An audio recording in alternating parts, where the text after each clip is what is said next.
This is The Baseline, discussing the hot button topics of the NBA. Welcome, everybody. You are tuned to The Baseline. Cal Lee, Warren Shaw, discussing the hot button topics of the NBA.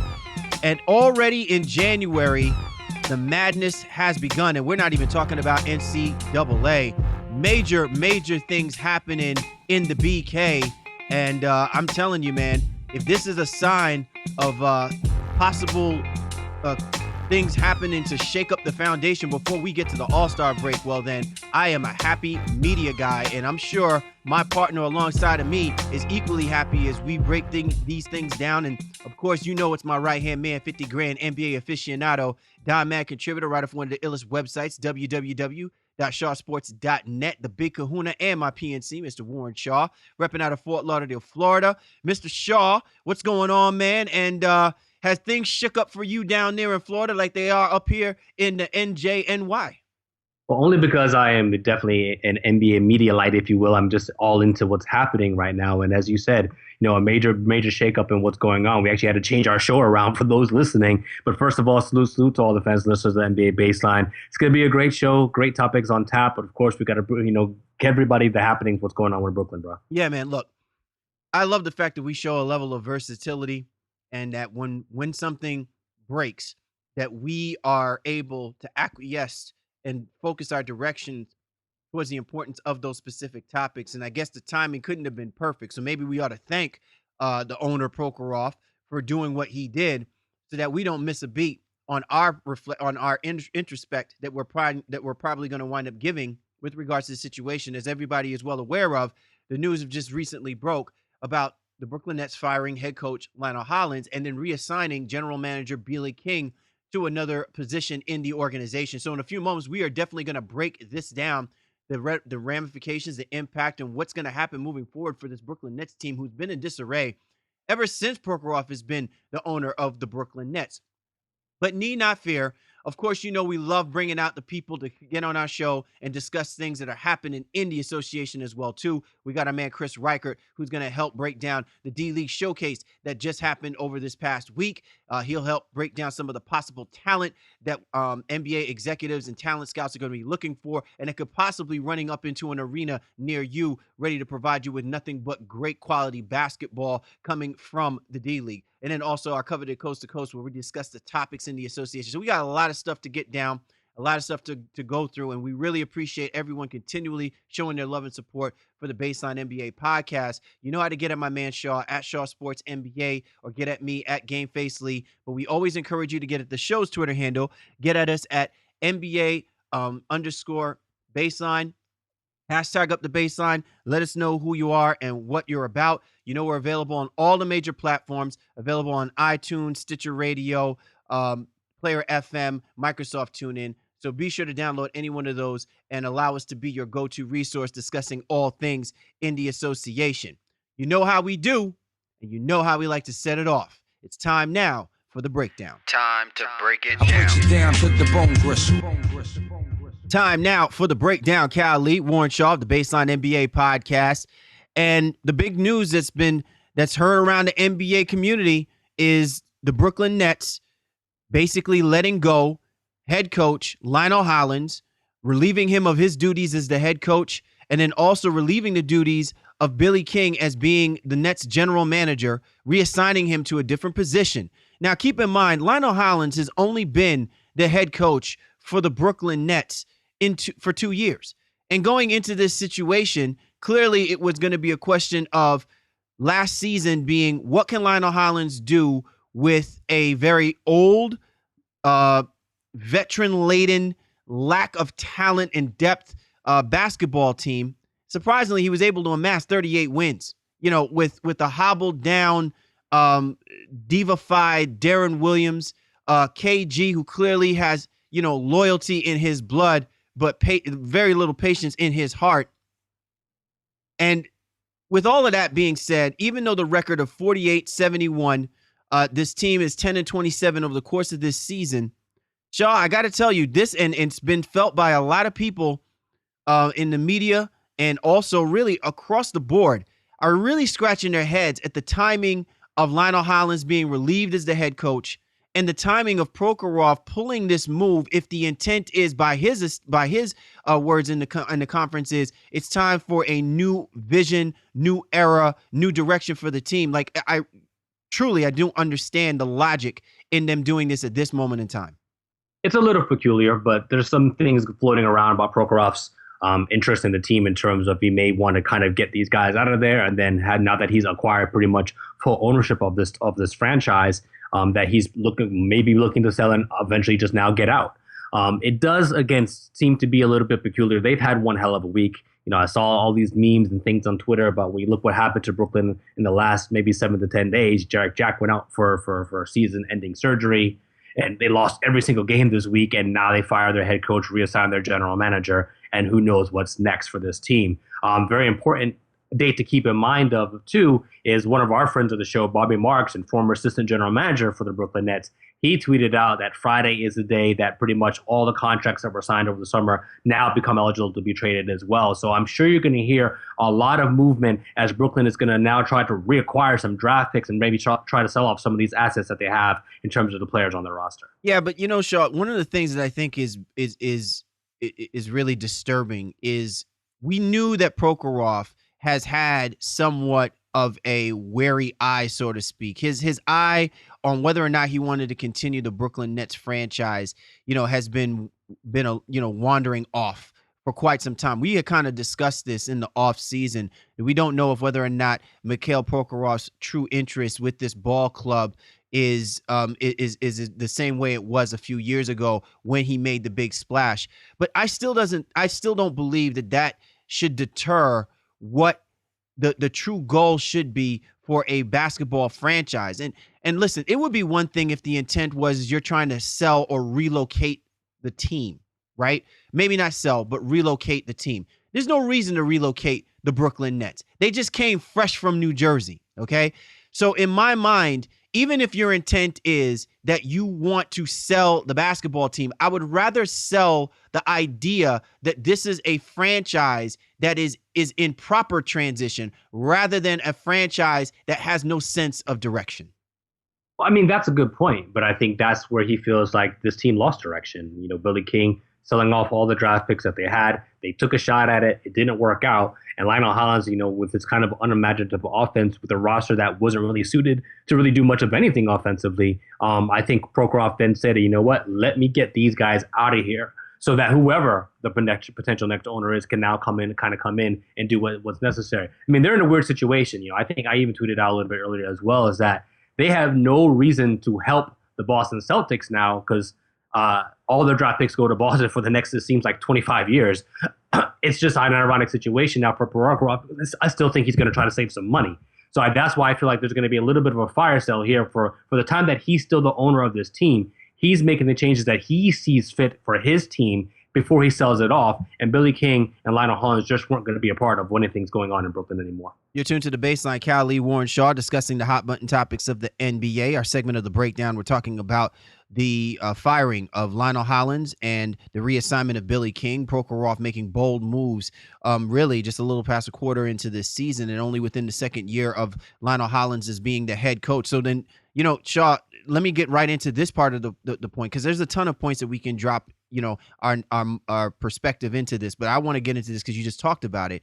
When we're talking about Lionel Hollins, do you feel more strongly that this is about Lionel Hollins really not feeling the idea about doing this reclamation project? Or really was it more so the push that Prokhorov has and he just doesn't see Lionel Hollins as part of the big picture in mind with whatever he's trying to do with the Brooklyn Nets? I mean, it's just discord. This wasn't a happy marriage. It was kind of forced, if you will, in terms of the mindset of Billy King, thinking that Hollins could give him that tough-minded coach and after replacing the Jason Kidd scenario to kind of maybe get this team to that next level. But they knew who they were even last year and kind of what they were even going to be this year. And nothing about what Brooklyn did seems to be realistic when you look back at it in its totality. Again, I'm one of those people that said when they traded for Paul Pierce and Kevin Garnett, they took a shot. It was an expensive shot, expensive to all hell, and it was probably too expensive. But they took a shot to try to get some guys that had personality, had veteran leadership that your boy Darren Williams couldn't give them, and even some of the toughness that Brook Lopez couldn't provide. it just didn't work out. And that is where everyone now is kind of pointing the finger. It's because it was so costly for something that didn't even get them to the conference finals. Maybe you could have maybe forgiven it if something like that happened, but it didn't. And this is a situation now where both Hollins has to be out. His roster has drastically changed, even from last year. And expectations in Brooklyn have gone into the toilet per se. And it's an unfortunate situation, as I said earlier. And that's why Hollins and King both find themselves out the door. Yeah, but I don't like to beat on a drum constantly. But then doesn't this lend to the idea that this is on Billy King and this is on Prokhorov's inhibitants to relieve Billy King for really giving up the farm to take that one shot. I am all for a general manager who is willing to gamble if he believes that the product that he's putting out there is going to be of a championship quality. And kind of to me, I don't know if whether or not that move to bring Paul Pierce and Kevin Garnett was to mask the deficiencies of what Darren Williams hadn't been giving him the 3-4 years into the contract that he got from the Brooklyn Nets. But when I look at Billy King and I look at his track record, he is, to me, he reminds me so much like what Jerry Reese is. It just seems like he's been clinging on to 2-3 good years of having a Hall of Fame player that he was able to get from the draft and an Allen Iverson that has been his claim to fame. But outside of that, he has not supplemented any team, any organization that he has been a part of with the proper and necessary pieces to be able to be a winning culture type basketball team. And more importantly, a sustained winning basketball team. And I don't know how much longer you can continue to keep saying, well, it's on the head coaches and it's on just the players. At some point, you have to look at the upper management. You have to look at the person who is bringing this talent together. And I get it. I understand why you would make a move like this. You're rolling the dice because you believe that you've got like a window with 1 or 2 more years with Joe Johnson and with Darren Williams. But you know what? At the end of the day, the corner piece was Brook Lopez, and Brook Lopez hadn't been healthy. So I don't know what Billy King was truly gambling on, but at some point, if you were Prokhorov, you should have looked at this and said, he is just not doing it for me for what I want. Even if I wanted to roll the dice and give up the farm, I want to feel good about what I gave up. And we had all said this when it happened. We don't know if this is like, man, it could look really good if they make it all the way, or it could look really bad if they don't even get to the playoffs. And we just didn't know if this team was capable enough to get to the playoffs. Yeah, one of the things that I definitely want to point out too here is, I do a lot of reading, you do a lot of reading and things like that too. So I want to make sure I give credit. The Brooklyn Game is a great website, for fans out there, especially if you're into the Brooklyn Nets, obviously. And one of the things that when you really look back at the situation, and on one of the stories I read on there points out to, is that Brooklyn had to make a splash. Remember, as you said earlier, they came from the New Jersey area into, greater, to the 5 boroughs, if you will, coming into Brooklyn, and had to compete and felt like they had to compete immediately with the Knicks. The Knicks, who had a very good season prior to Brooklyn coming in, New Jersey coming back into Brooklyn, if you will. They felt like they were trying to create that rivalry and try to create a team that could be competitive right away. So they had some quote unquote undue circumstances, if you will, circumstances that maybe other teams didn't have to face, given where they were in terms of location and the splash that they were trying to make. And I think that's why King did what he did, and Prokhorov even signed off on it, because it felt like, listen, we need to come here and we know, hello, Brooklyn, it's all these things. And some of that stuff, just like I said, it just didn't work out for them as they were trying to compete with the New York Knicks fans base. But now you look back at it, especially with all the draft picks that they're going to lose or not have as a result of it, it really does seem like a foregone conclusion that this was something that was never fated to be for Brooklyn. Yeah, and let me also preface this as well, too. You bring up an excellent point. And as we read through a lot of the articles that were written with reference to what happened to the Brooklyn Nets, even Howard Beck had brought up an excellent point on Twitter with reference to what has transpired and really the logic, the frame of mind logic that the Nets had adopted when doing this. He said in a tweet, Prokhorov cites need for fresh start and new vision. Worth noting, the all-out win now philosophy was Prokhorov's vision. And let me make this clear, because unfortunately, this is what happens when you have someone who is not sports-minded when it comes to sports ownership.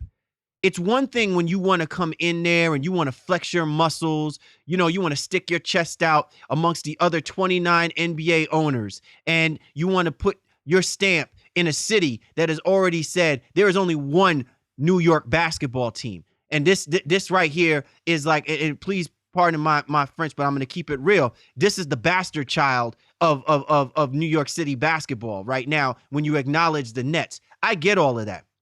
But when you do this, also understand that there has to be a sustainment of success, because at the end of the day, it's about winning. You want fans to spend the thousands of dollars that you are charging the ante for to get them to come down and sit and watch quality basketball. They have got to win. And even if they win ugly, if as long as there's W's and there's playoff appearances and there's possible championships and banners being risen to the rafters, that's what it comes down to. And I feel like Prokhorov may have been great and successful in other business ventures and wanted to implement something that was innovative and flashy and real brand new. But at the end of the day, the old school mantra and way of things and handling organizations and teams is really what bit this Nets organization in the behind with the talent that they put on this floor for the last 3 to 4 years. And ultimately, now I think it's going to cost this Nets organization a lot more than just the draft picks that we're talking about, Shaw. It's about the perception about what is real and what's not real. And what's transparent right now is that nobody wants any part of this Nets organization as long as Prokhorov is the owner. You see teams like the New York Mets going through it with the Wilpons, and you see it with a lot of other organizations. We've seen it with Sterling and the Los Angeles Clippers. It may sound real great because you're in New York City, but if it's an organization that isn't a true organization that's operated by sports-minded people, then we're going to basically be seeing years of agony and frustration. And I think that that's where we're trending when we're talking about the Brooklyn Nets. Well, that's where, again, it becomes a very interesting situation, because I think ideally you're looking at this team and saying, great, they're in an amazing market, but do they have assets on their roster? And is Brook Lopez a flashy guy? Is he somebody that other NBA players are like, hey, I want to come and play with Brook?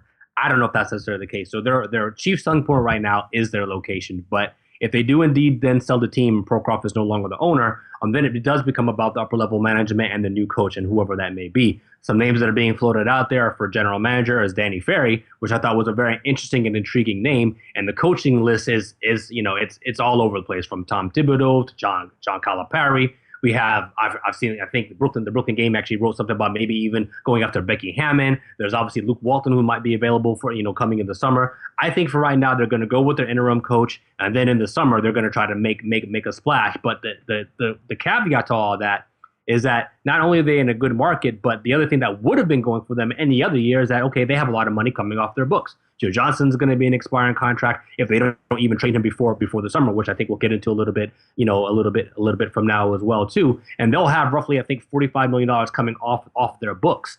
But this is also the summer where the cap rises, so everybody has money. So now they have to go and compete with all those other teams now that have money, even though they have a right situation in terms of having a good location, being in the New York market. This is all going to be about exactly what you're saying here, and that they need to bring top level guys in terms of the general manager and in terms of the coach that can attract people to come to this team if they want to get back to this, because they have to do it through free agency. They don't have any draft picks right now. And I don't know, even with the players on the roster, that they can get anything in the first round. Joe Johnson's not going to net you a first rounder. Thaddeus Young is not going to net you a first rounder. I don't know if they're willing to move Brook Lopez, but it's all going to have to come through free agency right now unless something unforeseen happens in Brooklyn. Yeah, I mean, it's going to be madness.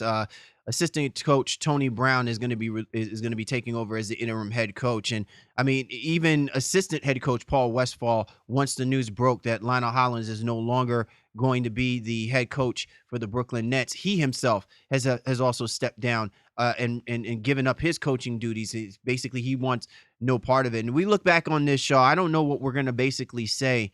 I'd like to think that this was a situation where well, let me ask you this question.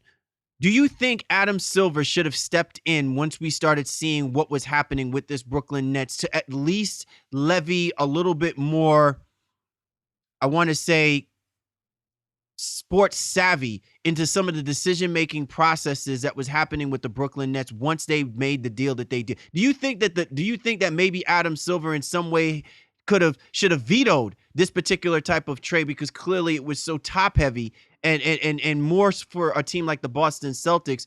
Or do you basically say, you know what, Prokhorov has got the money, he's been paying the luxury taxes, we let him run this let him run the ship the way that he sees fit, even at the expense that this may actually thwart the Brooklyn Nets' ability to be a viable basketball team for the coming years? Yeah, I mean that's not Silver's job. It's not the commissioner's job to protect. No, I'm not saying it's his job, but we have seen him step in at times when there has been questionable moves being made, and the underlying theme here is if this was a firing sale at the expense of the product for the NBA, do you as the commissioner step in to assure that you're doing it at least in the best interest, that this organization is going to be fine over the next couple of... Listen, we still don't know what's going to happen with this Brooklyn Nets team because it's still under the ownership of Prokhorov, only speculating the idea that he's selling. But everyone looks at this and listen, if it smells like a goat, it's probably a goat. No, I just don't think he has any recourse in this. Teams are going to do what they do, and they go through the lows. They make good deals, they make bad deals. And he can't necessarily protect them from themselves, if you will. And especially in the mantra of not wanting to be like, for lack of a better phrase, for like David Stern, if you will, because Stern to go ahead and nix the trade and all that happened to do when the league was quote unquote controlling the Hornets franchise, which was in New Orleans at the time. Again, it's just a mixed match of things right now. That what Brooklyn did to themselves, as you will, is a result of just bad decision making and in a deal that many people at the time said this is costly, but if it works, no doubt.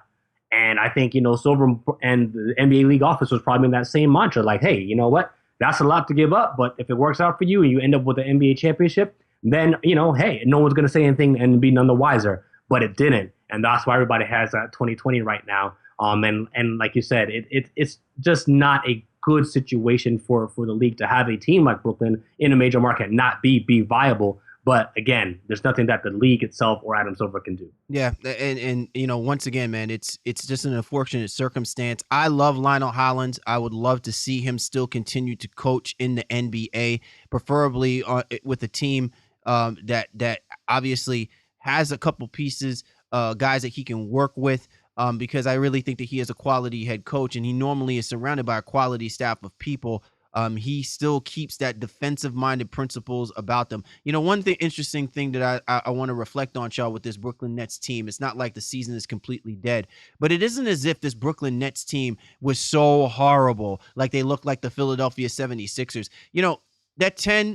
Their 10-27 record, to me, is not a complete reflection of how competitive this basketball team has played. And I think that's the one part of it that's missed. If they wanted to reassign Billy King, that's fine. I have no problem with that. But I really think that without a good head coach, coaching up these young players, I don't know if that competitive level is going to stay high. And I'm sure if more than anything else, you're probably going to see, at least the next couple of weeks, a lull from the performance of some of these guys simply because of all of the chaos that's happening behind closed doors. And when that happens, then it seems to validate the disarray and the dysfunction that the Brooklyn Nets organization has been displaying. But when you look at what they've done in the first 37 games, they've been a pretty competitive basketball team. They have been competitive against good quality basketball teams, above 500 basketball teams. And even though their record doesn't reflect it, it's just a shame that the players are going to be the ones that are going to suffer. And then eventually the fans are going to be the ones that are going to be frustrated because of that type of suffering.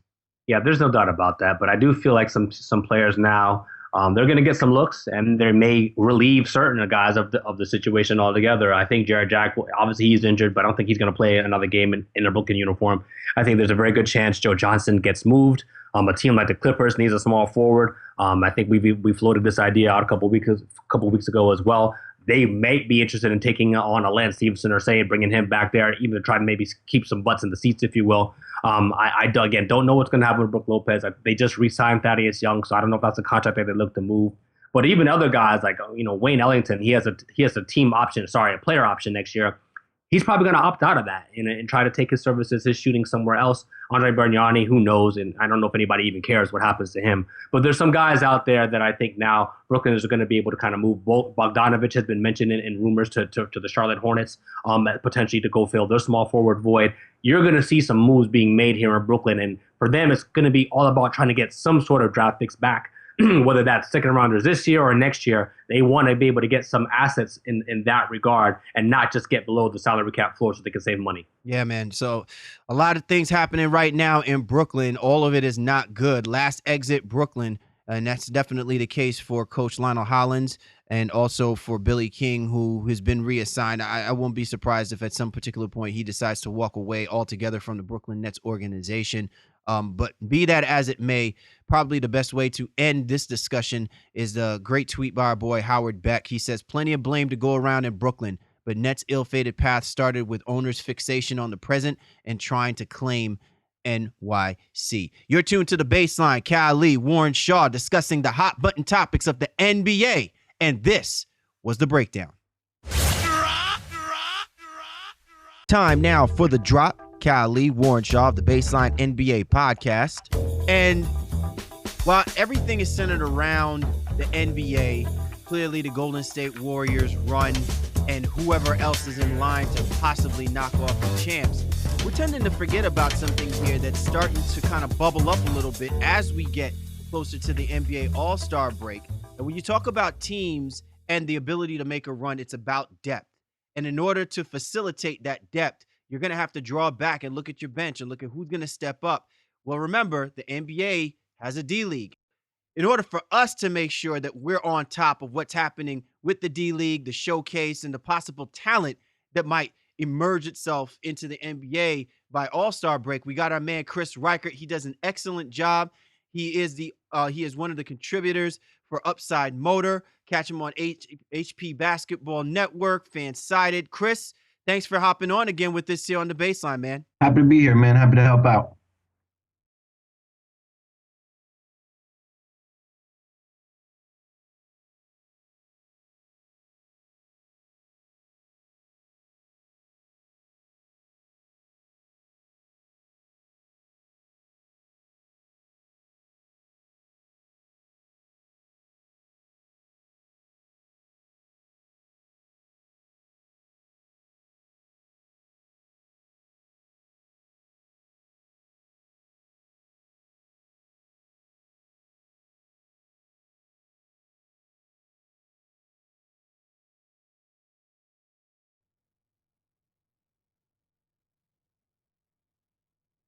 Yeah, I think it's gaining ground with casual fans a little bit more. Like you guys said, more recently, a lot of the excitement has been around there being teams added. We've had the Raptors 905 were added this season. The Westchester Knicks were added last season, and the season before that, we had the Delaware 87ers.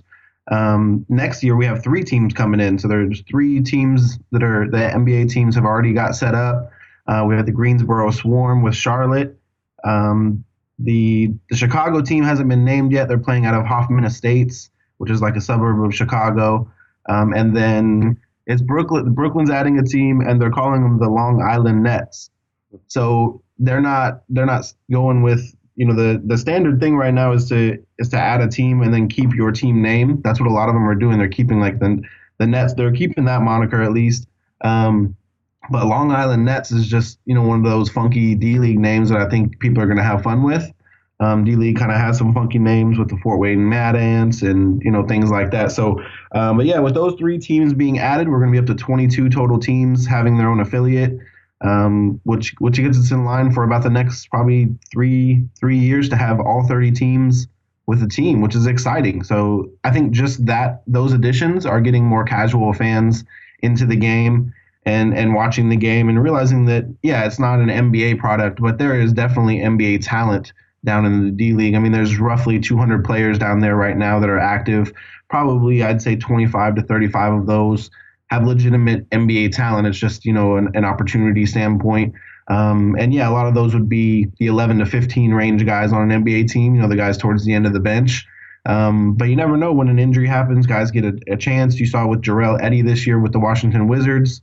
He made his debut and hit 4 threes in a matter of like 8 minutes in the fourth quarter. So these guys can play. It's just a matter of getting an opportunity, and I think more casual fans are starting to realize that.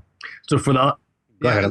Wait, Shaw, real quick. I was just going to say, Chris, one thing that I do find very interesting is that the Brooklyn Nets are calling this the Long Island Nets, that the Long Island community could not keep They're Islanders, but somehow they were able to manage a D-League team to come out and play. It'll be very interesting. I hope they don't play them in the old Coliseum because, man, I'm telling you, they're gonna want it right next door to the Barclays Center, probably playing in the little Target mall over on Atlantic Ave. All right, Shaw, go ahead. Yeah, no worries. So for the uninitiated, Chris, really kind of explain to us because the D-League season has already started, for instance. But what is the purpose of the showcase, and why does the NBA and the D-League decide to do this every single year?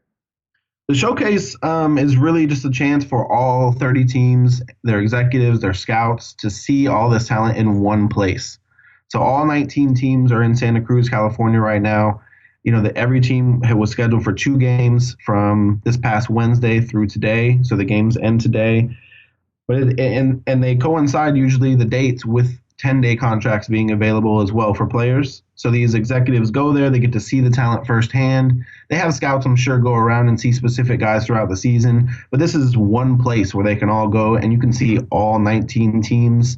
You can see every player that you might have some interest in firsthand and get that view of him. You can talk to him. You can get a feel for what kind of player he's going to be in the locker room, that kind of thing. So it's really important for that. We've already seen 2 guys get call-ups right when the showcase started. So Lorenzo Brown got a 10-day deal from the Phoenix Suns, and Elliot Williams got a deal from the Memphis Grizzlies. So both of those guys got call-ups right when the 10 days were available and the showcase started. So that's the real key, is to get these guys just more exposure and a chance to get that NBA deal that they're all longing for. Chris Reichert joining us here on the Baseline. This is the breakdown, and we're talking D-League Showcase. Be sure to check out his columns available on Upside Motor. Go to www.upsidemotor.com. Chris, the one thing about the D-League that it interests me, because a lot of people don't get an opportunity to see some of these guys perform. And we're seeing a very fluid style, open style of basketball being played. When I look at some of the statistics and the numbers that some of these guys are putting up, it's truly remarkable. What are you seeing as far as from a coaching perspective that's allowing some of these guys to really flourish and to dominate the statistic boards as much as they've been doing so far this year? One thing to realize is it's a pretty guard heavy league. So even the power forwards, some guys that are playing center are 6'7", 6'8", because a lot of the top players around the world that are 6'10" and up, that are legitimate post players or legitimate big guys, are getting signed by top international teams, or they're in the NBA already. So it's a pretty guard heavy league, which allows for a much more open and flowing style of basketball. Imagine like going to a pickup game, and instead of playing 5-on-5, you're playing 4-on-4, and there's nobody there that's 6'2" or taller. So you're going to get a very open style, a lot of 3-pointers. A lot of driving lanes that are open. It's a lot of things like that. And people, I think, sometimes misrepresent it as there's no defense being played. And I don't think that's the case. I think there's a lot of defensive talent in the league. There's a lot of great coaches in the league that run good defensive schemes. It's just a very open brand of basketball. So you get higher numbers. Guys like Sean Kilpatrick averaging 27 points a game while shooting 50%. You're going to get that in the D-League from time to time. I'm glad you mentioned a name like that in Sean Kilpatrick, because I want to discuss some of these players out here. We all know that teams are using it as a minor league system, if you will, calling them up and then sending them back down per se. So you've seen some names that some people in the NBA are obviously familiar with the Jimmer Fredette, James Ennis, even Earl Clark, CJ Fair. We've even seen, I think I saw Dante Jones running around out there. Even Devin Ebanks, I think, was still out there trying to play. But what's a name? Because I don't know if anyone's familiar with a Sean Kilpatrick. I also saw, I think it was a Putney. And so what are some of the names out there that we don't know that really could be making an impact this season with a potential call-up? Yeah, Sean Kilpatrick should be on an NBA roster. Sean Kilpatrick had an amazing summer league with the Bucks. Then he played training camp with the Pelicans. I really thought he was going to make a roster.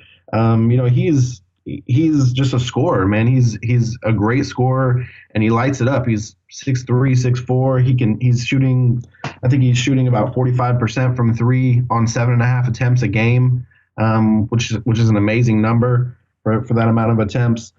He can really create.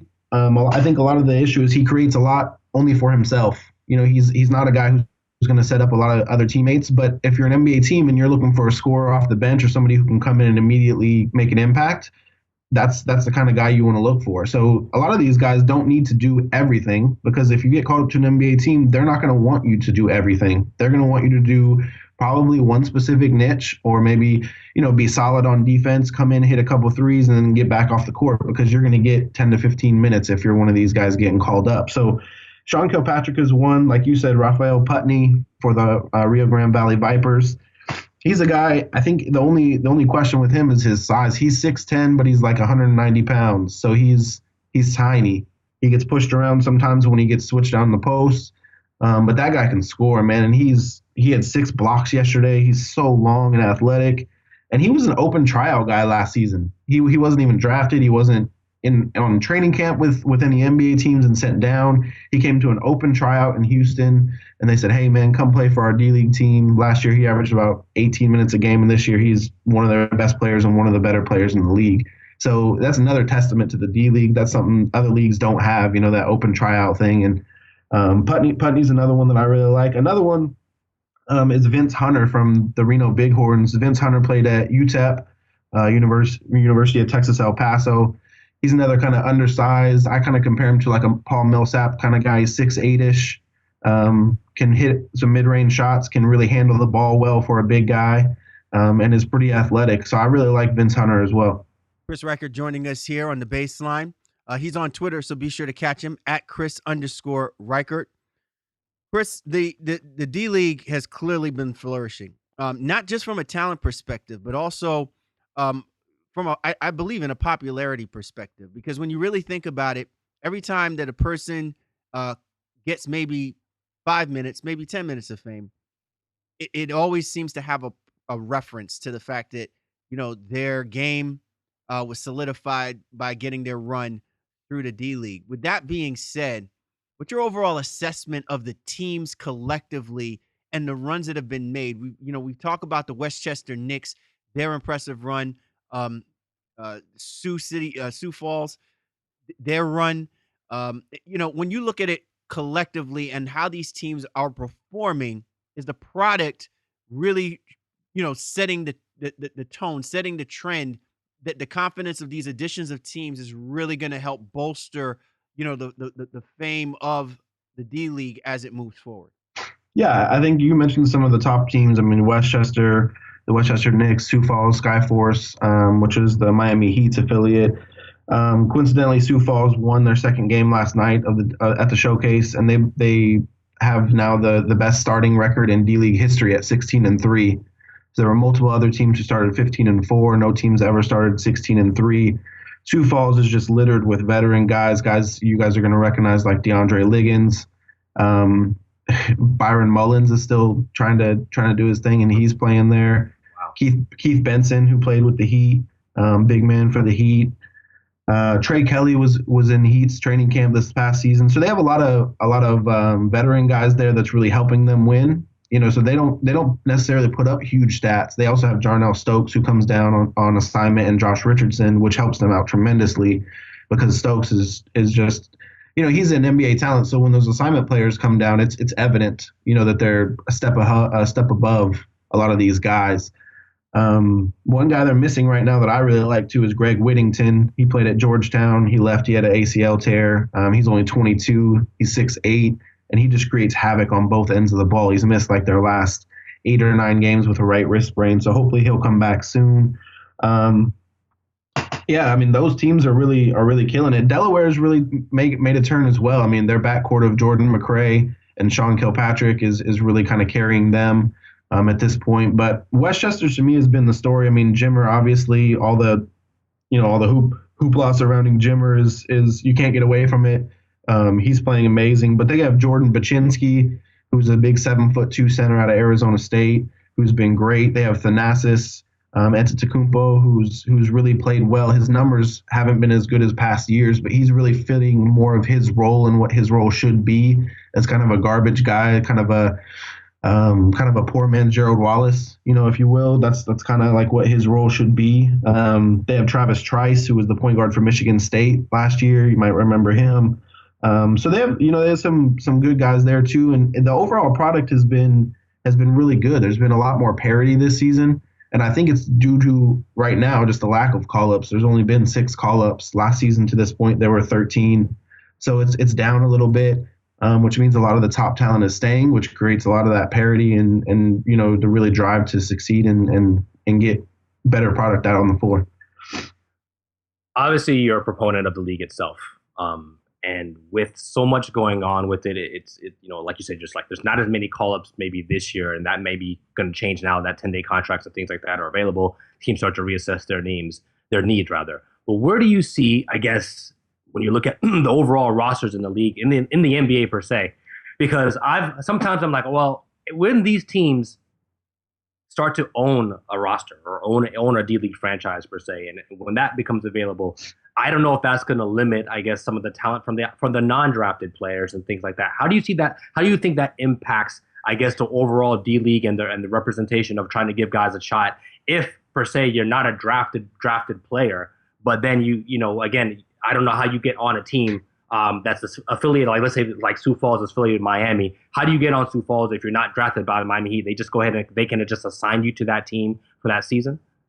Yeah, so what happens is usually your top 3 or 4 guys are going to be affiliates from your training camp. So affiliate players are waived from training camp. So Keith Benson for the Heat, Trey Kelly for the Heat.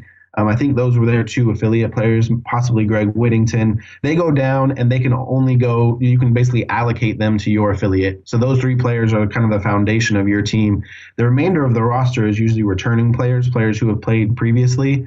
Because the D-League teams hold their rights for 2 years after the season is over. So if a guy leaves and goes to an international team, or he leaves and gets a call up to the NBA, he comes back the next season, he automatically goes back to that D-League team. So they hold their rights. The other way they get on there is they sign with the league. Guys sign with the league in the D-League, so you don't sign with teams. You don't come and say, hey, I want to play for Santa Cruz Warriors, so I'll sign with them. It's not how it works in the D-League. You sign with the league, and they put you into a waiver system. And if you're not claimed in the first 48 hours, then you go into a general player pool, and any team can grab you. So that's really how the roster spots are made up. How I see it moving forward is what I'm hoping for. I think they would make a mistake if all the teams, if they followed like the Major League Baseball guidelines, and like let's say the Heat owned all the rights to all their players and only they could call up players from Sioux Falls. I think the league's going to make a mistake if they do that, because it's going to greatly limit how many players can be called up and their opportunities. And the top players, I don't think would make that sacrifice and stay in the D-League, because you can only get called up by 1 team instead of 30. So it greatly reduces the amount that you can go. Now, I think they will do kind of a hybrid, and they'll say, okay, NBA team can hold the rights to 4 of these players. Maybe your affiliate players, you can hold the rights to, and no other teams can call them up.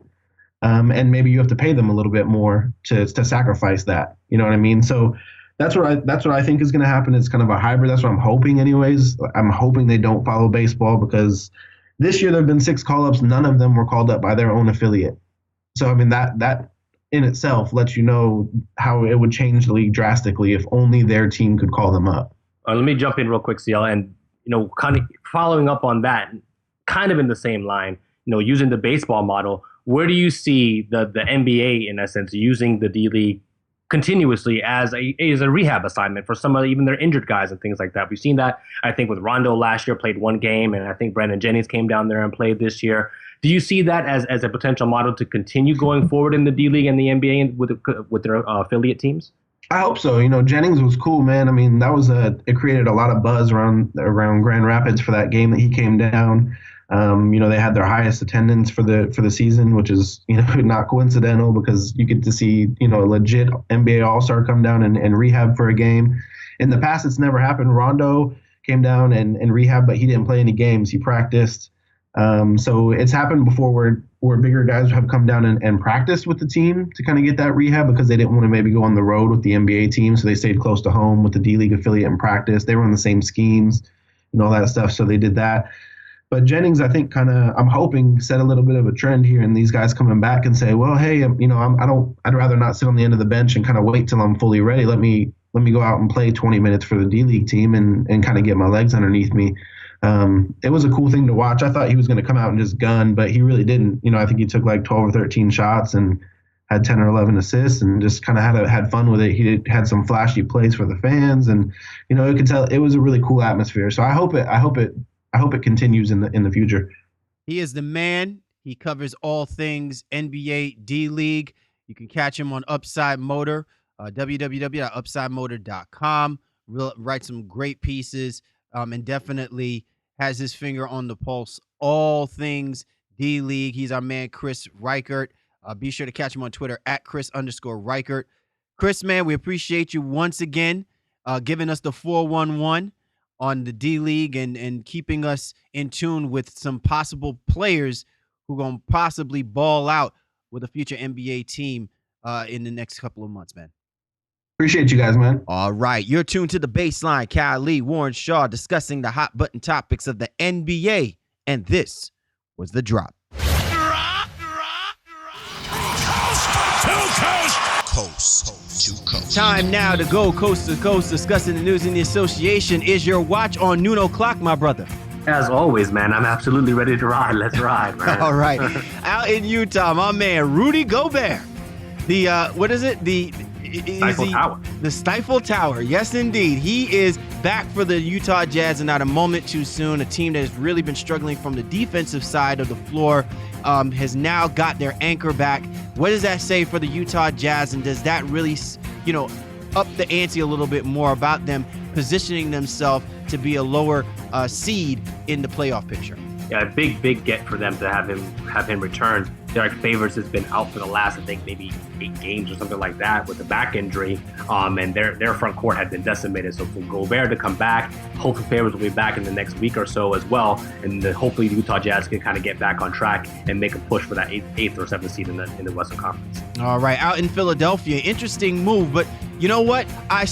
Give some claps to the Philadelphia 76ers organization. Jerry Colangelo probably knocking some sense into Sam Hinkie. They make a move and get Elton Brand. They sign him. He's a part of that franchise. And listen, is it not needed for a very young and really naive front court that the 76ers have?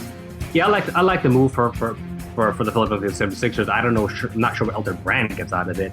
Coming out of what would seem like a nice retirement to come and travel with this team that is decimated in terms of experience and talent even. But Elton Brand's a nice guy, and I guess he spoke to D'Antoni and they spoke to Colangelo, and they made it worth his while per se. So he's going to be there kind of mentoring these young guys along with Carl Landry, who is also still there, to kind of see if they can get this team in the right direction in terms of their practicing and their professionalism on and off the court. I also heard they've reached out to Jason Richardson. He respectively declined to join that team, but nevertheless, it looks like Philadelphia trying to make some moves for the positive. I think it's just a good move altogether. Remember, the 76ers, some of their better years that they had when they were in this flux and transition was when Elton Brand was a part of the team. And these kids, they need that. They need somebody to talk to them, to give them the real, show them the ups and the downs. I think it's just a good move. The 76ers need that. They need to continue to bridge that gap if they're going to continue to keep building on the future that they currently have. The NBA has finally done in Ty Lawson. Ty Lawson has been suspended by the NBA. Wasn't really too much of a surprise in this situation, though, Shaw. But again, what does this say now about Ty Lawson and his role with the Rockets and his future with the Rockets? Yeah, it's an interruption into the season because he came back from the first suspension. These are all cases that happened over the summer and last year that are just now coming to fruition for him. And it's unfortunate because he just got back into the rotation in Houston and was playing some decent minutes, maybe 18 to 20 a game, and was being a nice contributor, and now it gets derailed again. I think he also had an injury before the suspension as well. This is just something that hope for now is behind him altogether for him and the Houston Rockets. Otherwise, you're definitely going to see his name up in trade rumors even before the trade deadline or potentially this summer. All right. Out in Cleveland, the rumors are Mo Williams. He comes back. He tries to rekindle what they thought that they could have had when they had that run with Mo and LeBron James to getting an NBA title. Apparently, he is not happy with the situation that is happening out there in Cleveland. And then there's also some speculative interest about Timothy Mozgov. Mozgov currently riding the bench in place of Tristan Thompson. Is this more of a byproduct of David Blatt and what he wants and what he doesn't think that he's getting out of guys like Mo Williams and Timothy Mozgov? Or is it just the fact that Mo Williams just isn't buying into what he thought he signed on for? We're trying to make this run to get this championship. Yeah, miraculously, it seems that Dellavedova really is going to be their backup point guard. We really thought Dellavedova is a third string guard, and Mo Williams is going to come here and be very valuable for them. That could still potentially be the case, especially when it comes to playoff time. But Mo Williams was playing heavy minutes to begin the year, and now all of a sudden just kind of fell out of the rotation, especially now that Kyrie Irving is back. I'm not too sure what that deal is right now, and now Williams, I think, is nursing a hand or wrist injury of some sort as well. But hopefully they can get him back in the fold, get him back in the right mindset. LeBron can maybe talk to him and get that going. And Mozgov, yeah, same thing. He came last year, was amazing for them, especially locking down that defense. But it just goes to show you they weren't on the mindset of having to play Tristan Thompson that type of money and have him come off the bench and not really play significant minutes. And now Mozgov seems to be the victim of, if you will, of that. Very good possibility that Mozgov gets moved, as his contract will be up this summer anyway. And Cleveland definitely has some assets to spare when it comes to the front court. I got to tell you, though, that this might be more of an indictment on David Blatt, because how do you have a guy who comes in and really essentially helps lift this basketball team to even play to the level that they were able to play to get LeBron James to that NBA Finals? I'm not saying that it wasn't LeBron James. LeBron James, about 90% of the reason why they're there is because of him, if not more than 90%. But Timothy Mozgov's play was spectacular. And, I don't know what's happened. I don't know where the transition in the offensive scheme was, but clearly Mozgov has fallen out of favor as being an option for the Cleveland Cavaliers. And he just basically is just taking up space. So to put him in for Tristan Thompson really is just somewhat mind-boggling to me, because I think Timothy Mozgov is a quality center. So we'll see what happens, how that transpires. But I think I would look more closely on David Blatt and how he uses personnel, because that's going to go a long way into buying whether or not LeBron James will finally bring a title to the city in the town of Cleveland. Out in Toronto, Shaw, no surprise here. DeMar DeRozan, he confirms that he's planning to opt out of his contract by season's end, and Toronto understands that as well too. So clearly now, with everything happening with Prokhorov selling the farm, of course that there's speculation that he might be looking to pursue Mr. DeRozan. Yeah, DeRozan is a talent. We've seen his game grow. I could be the first person to tell you that I was not a believer in his game, and I didn't think he was going to be a 20-plus point per game scorer at this stage in his career. But each year he's gotten better. He's honed his skills. He's worked on his three-point shooting. He's one of the league leaders in free throw attempts per game, league leader in drives per game. From the shooting guard position, if you will. Love what he's been able to do with his overall development, and yeah, he's one of those guys who's gonna get paid, and Brooklyn could do worse than a DeMar DeRozan on that roster if they can convince him to come there in the summer. Yeah, man, it's gonna be really wild when we see what's gonna transpire come season's end.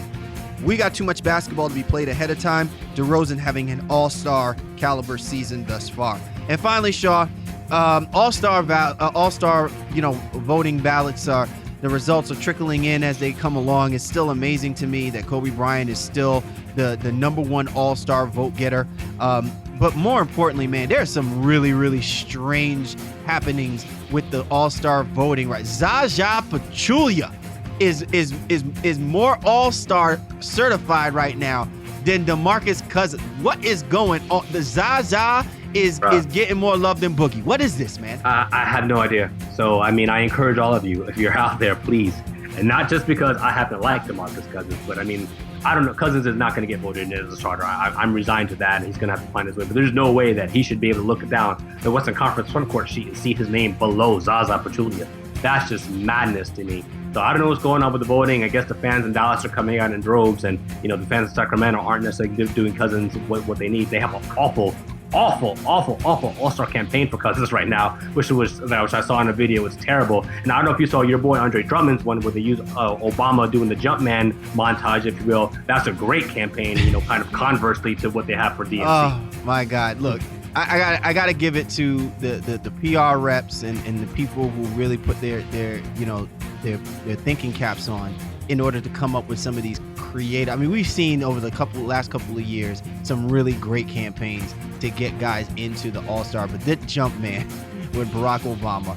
Madness, absolutely madness. If you haven't checked it out, go on Instagram. Andre Drummond's rolling it out like crazy. And I wouldn't be surprised if POTUS, jumps on there and gives his takes, as well too. And it's not like Andre Drummond has not put the work in to be deserving of being an all-star starter. And hold on. And again, and not to cut you off, but there's another travesty, I think, in the Eastern Conference. And listen, I know everybody loves Kyrie Irving and loves the Cleveland Cavaliers, but Jimmy Butler is fourth in terms of guards. Jimmy Butler is fourth right now. I mean, D Wade and Kyrie Irving would be your starting backcourt. And again, I guess from a historical standpoint, those are guys who have been loved by fans and things like that. But you got to show Jimmy Butler some love here. Even Kyle Lowry. I mean, those are guys who are really, really deserving. Even just mentioned DeMar DeRozan. But I don't understand how Jimmy Butler is not going to start in the Eastern Conference All-Star in the backcourt. That's terrible. Baffling. Absolutely baffling. Man, we're going to have to follow this and monitor it very closely. We may have to actually have a committee, to kind of monitor these type of things. I'm thinking more of like a Law and Order type of thing. You know what I'm saying? We got to get Jack McCoy on these people because this is just unacceptable. Unacceptable. Go vote, people. Go vote. This is a travesty right now. Chicago, where are you at? I mean, seriously. I mean, you're not suffering any brain hemorrhages or nothing like that. You know what you need to do. Make it happen. Okay. Any sane person in the NBA community needs to go make this happen. Oh man, awesome stuff, man. And once again, Shaw, fabulous show. Great topics that we, have gone in on, and to have Chris Reichert on there to help us, get more on what's happening with the D League and the prospering talent that's coming out of that pool, man. I think it's just absolutely awesome. And it's just another great extension of the NBA lending itself out there to make itself a broader, wider, and friendlier brand of basketball, not just in the inner cities, but even out in the burbs. Absolutely, man. And I think this is a situation where even we as podcasters and hosts of our show, we need to show some more D-League love, maybe get some executives on, even get some of those players to come on every now and then and kind of talk about, their role and what they're going through down there in the D-League and as they try to get up to the NBA. Because you never know who's going to be the next, whoever, Hassan Whiteside, if you will. I think that's the latest D-League product that has kind of quote-unquote made it. And we want to show all love to everything basketball. So again, shout out to Chris, man. He's a great guy. Check out his website, Upside Motor. And I really love, the fact that we were able to kind of give the D-League Showcase a little bit of love on this week's show. All right. Well, once again, for the baseline, Cal Lee, Warren Shaw, I'd like to give a special shout out to our man, Chris Reichert. Be sure to check him out, Upside Motor. He is doing his thing. Great insight, great articles, and definitely want to make sure that you guys check out HP Basketball as they continually roll out great products discussing the association. For the baseline, Cal Lee, Warren Shaw. We appreciate you guys, and we'll catch up with you next time.